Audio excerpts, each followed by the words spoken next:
I'd like to welcome you guys to this week's report. Today is Thursday, November 9th. Some of you got a 3-day weekend coming up here for Veterans Day. If you are a veteran, I want to thank you for your service. And if you're not, why don't you find a veteran to thank for their service next time you see one. Good news and bad news. Good news is we got amazing weather in store this weekend. Friday, Saturday, Sunday, everywhere looks fantastic. Very fishable out offshore, inshore, up north, down south, everywhere. The bad news is that next week it looks like we have the first real storm of our season coming in unless something changes. So if you're hoping to go out and do some offshore fishing, I do it now. I don't know that the next storm will blow things out, but this late in the year you never know for sure. So this may be your best chance to go out and catch some tuna that did bite pretty well last weekend. One of the things we have now at this time of year, not a lot of coverage during the week, so we're not really sure how they're biting. And on the weekend, boats go out, and if it's anything like last week, it can really load up. So, starting up north, that Channel Island stuff is just locked into its normal winter program now. Boats are fishing shallow for whitefish and sheephead, the occasional calico bass, and then going out deeper and loading up on some really quality rockfish. I know I sound like a broken record sometimes by talking about the same boats over and over again, but one of the reasons I mention particular boats all the time is because I really think that they are, top of their field for what they do. And, up there definitely out of Ventura would be the Aloha Spirit. Those guys really work hard and fish for a variety of stuff.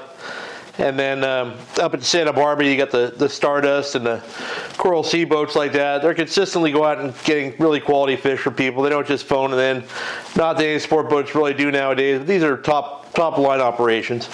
So private boaters, if you want to go up there, be a great weekend to do it. Just be careful. Don't get caught instead of 300 feet with rockfish on board. And just because you're outside of 300 feet does not mean that you are legal to fish. So what they've done around all the islands of the coast is they've set a 50 fathom curve, which is a set of coordinates, which they have scattered around the islands and along the beach, and there's a straight line between each coordinate. So just because you're deeper than 300 feet, if you're on the shore side of that line between the coordinates, you're still illegal. So definitely worth time to check it out. I think Fish and Game actually has an app now that shows all those coordinates and all that stuff. At least it's on a computer you can look. And what I would do if it were me is I would enter those, if I'm going to fish near a line, I would enter those coordinates into my GPS so that I can make sure I'm outside of them, because I'm sure California wants the money for the tickets they're going to be writing. Yeah, again up there they're fishing that sheephead and whitefish, shallow slider with a a hook and a squid or a light head. And the deeper stuff you're going to need, I would say, a 16-ounce sinker at least if you're going to go up there on a sport boat. Private boaters, you can probably get by with a little less if you're spot locking or things like that. But yeah, I always go a little bit heavier.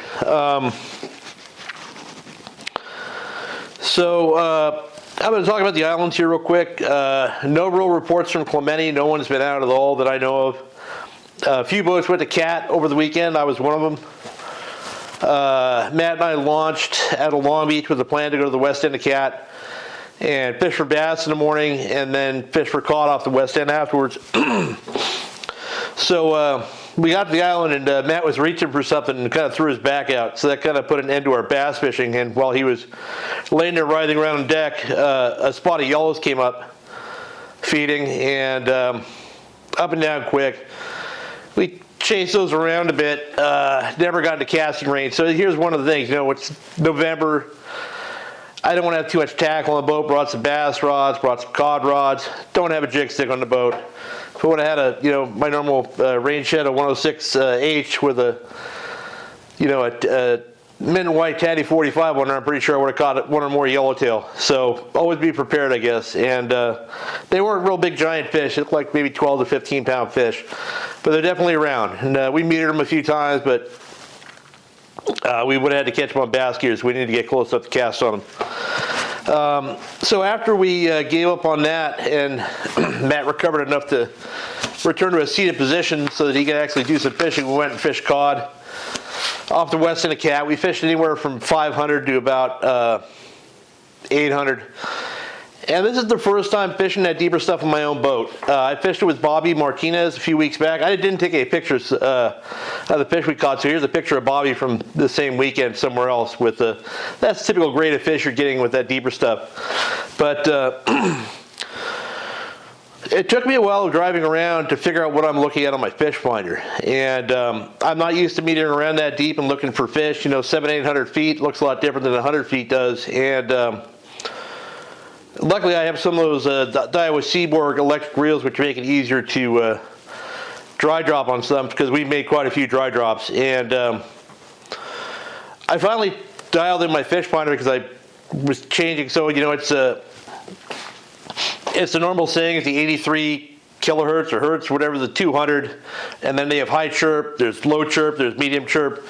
On my fish finder, I found for that depth, the medium chirp setting was the most effective for me, but it still took me a while to figure out what I was looking at, and we dropped on nothing a few times before we got it figured out. But once I figured out what the rockfish are actually looking like, the stuff we want to catch, we were able to repeat that. And I don't think we had limits. We wanted to get home, but we had good amount of fish, and we're just fishing like gulp swimming bullets, which is a little gulp curly tail on a hook. Didn't bring any squid or anything. I don't know if that would have mattered. But yeah, if you go out there,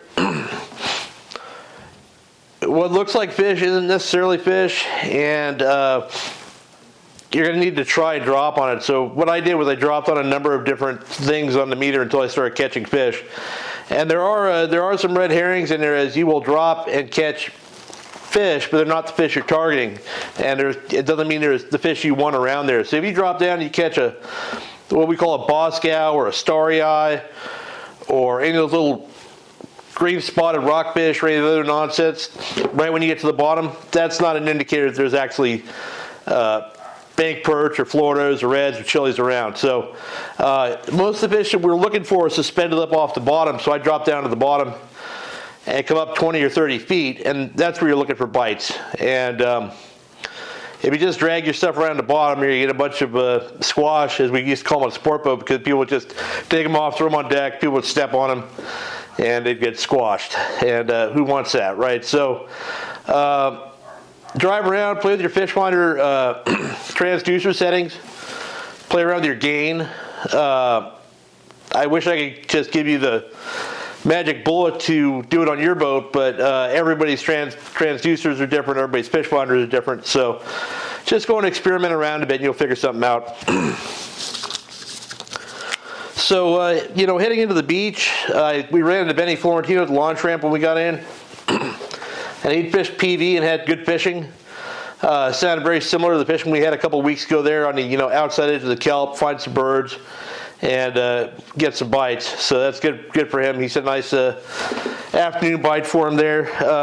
Lane Killian also fished the coast, and he's been fishing that kicker jigs. They got an A-rig type thing out now. It's a 2 or 3 arm one, but those guys been really roping the bass on that thing. I think they're using that Warbaits.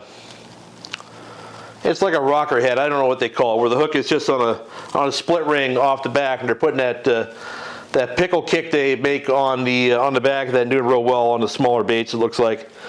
I got an email today, or not today, but the other day, from Ethan Britt, who he's been following my reports and putting what I taught him to use, and actually went up to PV and got a nice big calico on a 8-inch MC slug this last week. So good for him. That's awesome.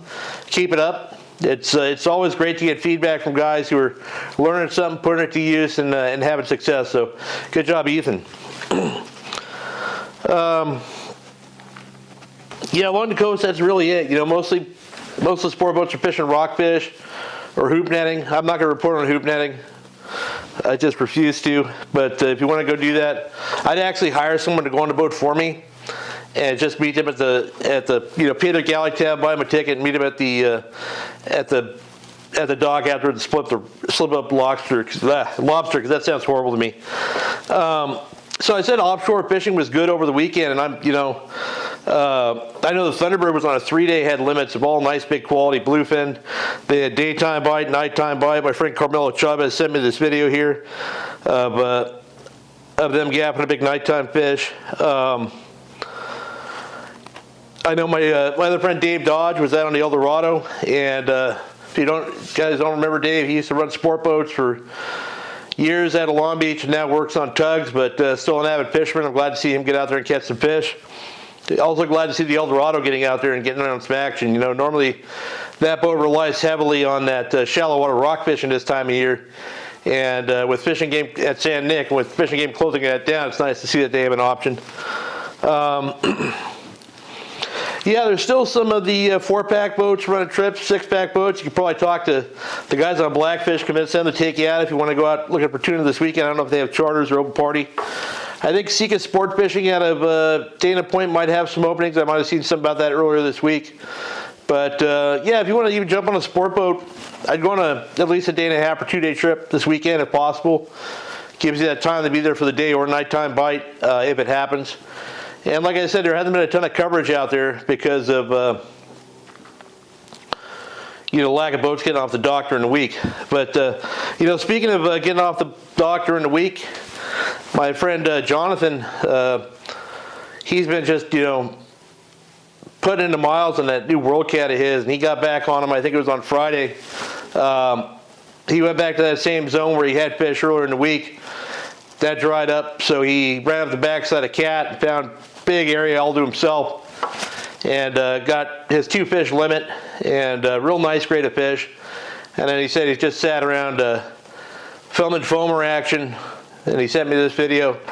And boy, I'll tell you what, I love seeing those big foamers up like that, but I hate seeing with that many birds on them, because you're definitely going to catch a bird at some point during that thing. He mentioned he caught 1 or 2 himself. But one of the things he talked about was despite the fact these fish are up foaming around, they were pretty picky as to what they would bite. And his go-to this last year when they're keyed on that smaller bait is that Yozuri Hydro Pencil. Probably one of the least expensive topwater baits on the market. You replace those stock hooks out with some 1.0 owner 4X trebles and the Hyperwire heavier split rings, and that bait's great. You can burn it on the surface. You can just let it sit. He says the trick for him was a real slow walk to dog movement with that. And he said he threw everything in the kit before he threw that, and he held off because he lost a big fish on that same bait with J hooks the week before. But he went back to treble hooks, and once he did that, that was the hot bait. I don't know what color he fished. They're all pretty silver on the belly. I like the silver belly with the black back or the silver belly with the sardine back. I really don't think the fish see the back of it anyway. I think that silver belly is the way to go.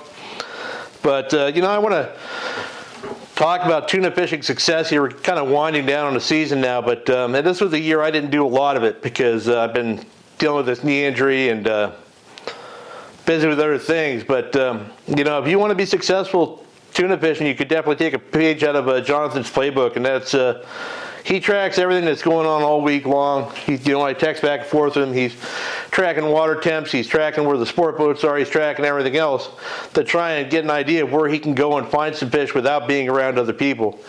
And he does it trip after trip. And I'll tell you one other thing is he doesn't waste time in dead areas. He's not afraid to make a long run on his boat. It's a lot easier with his new boat he has. He's got, 50 miles an hour where he can run the thing. But that commitment to not only go find the stuff, track it all week, go look for it, but then to target it only in the way you want to target it. If it's not going to eat a lure he can cast with his heavy spinning rod, he's probably not going to catch it. And that's, he's definitely not going to catch it. But, that's really something that's admirable.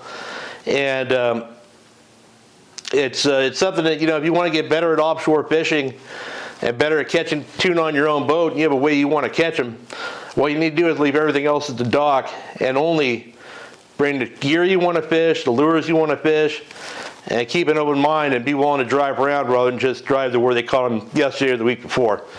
So, yeah. That's about it, I guess. We got great weather all weekend. I really hope you guys get a chance to get out there and catch some fish. I hope the storm isn't as bad as they're forecasting for next week. And I might try and fish tomorrow And that's probably the last time I do before I go in for my surgery on the following Saturday. So you guys all have a great weekend, and good luck if you fish.